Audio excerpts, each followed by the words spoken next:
Hai, nama saya Anggi Tambunan, NPM 18820051. Saya akan mempresentasikan tentang analisis bentuk musik, analisis The Cat Concerto Hungarian Rhapsody nomor 2 oleh Franz Liszt. Yang pertama adalah analisis structure, yang mencakup melodi, ritme, dan harmoni. Yang pertama adalah alasan. Dengan pengantar singkatnya, meskipun dimulai pada triad mayor C sharp minor segera ditetapkan sebagai kunci utama dari titik ini.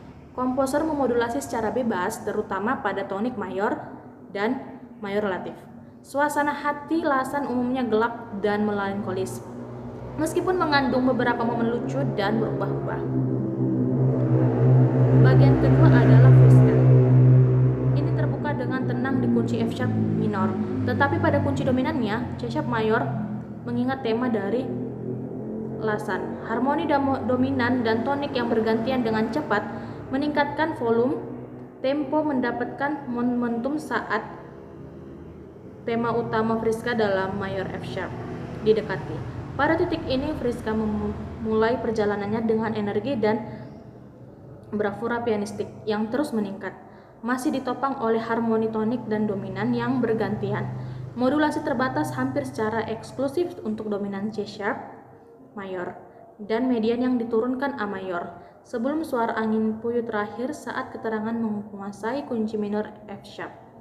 Mengingat tema Lasan lainnya dan diikuti dengan instruksi cadence ad lib terakhir di kunci F sharp mayor, ada peningkatan oktav pretissimo yang naik dan turun untuk menutupi hampir seluruh rentang dan membawa rapsodi ke bagian kesimpulan atau akhirnya.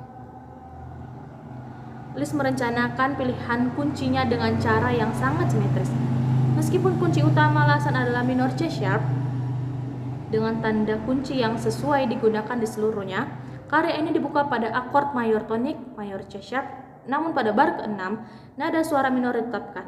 Perangkat ini membuat kontras yang memperkuat karakter Lasan yang umumnya gelap dan suram. Prosedur ini langsung dibalik di Friska. Meskipun kunci utama Friska adalah mayor F sharp, Liszt memilih untuk memulai dengan kunci minor tonik minor F sharp yang dipertahankan hingga bar ke-51 untuk alasan praktis notasi, yaitu perpanjangan kunci minor tonik.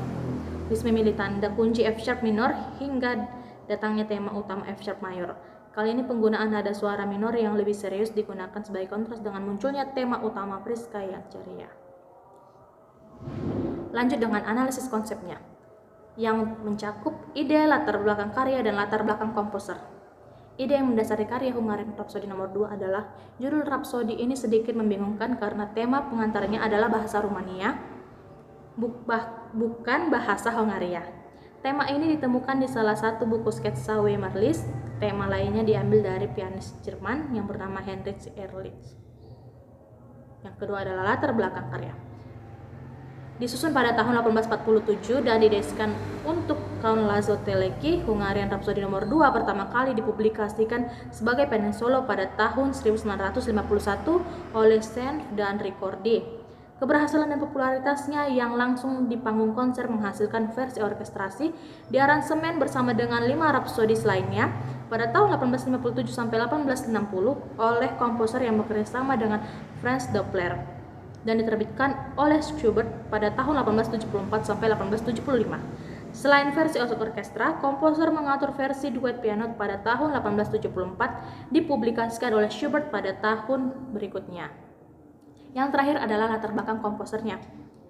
Franz Liszt lahir di Reading, Hungaria pada tahun 2000 pada tanggal 22 Oktober 1811. Ibunya yang bernama Maria Anna Lager dan ayahnya Adam Liszt. Dia menerima pelajaran musik pertamanya pada usia 7 tahun dari ayahnya yang merupakan seorang pemain piano, biola, cello, dan gitar. Pada tahun 1821, Liszt dan ayahnya pindah ke Vienna dan di sana ia belajar piano dari Carl Czerny dan belajar membuat komposisi dan dari Antonia Salieri pada 1 Desember 1822. Liszt mengadakan konser pertamanya di Vienna dan menjadi awal dari kesuksesan karir musiknya. Sejak itu dia sering diterima oleh kaum bangsawan Austria dan Hungaria serta aktif membuat konser di berbagai negara Eropa. Demikian hasil presentasi saya. Mohon maaf jika ada kurangnya. Terima kasih.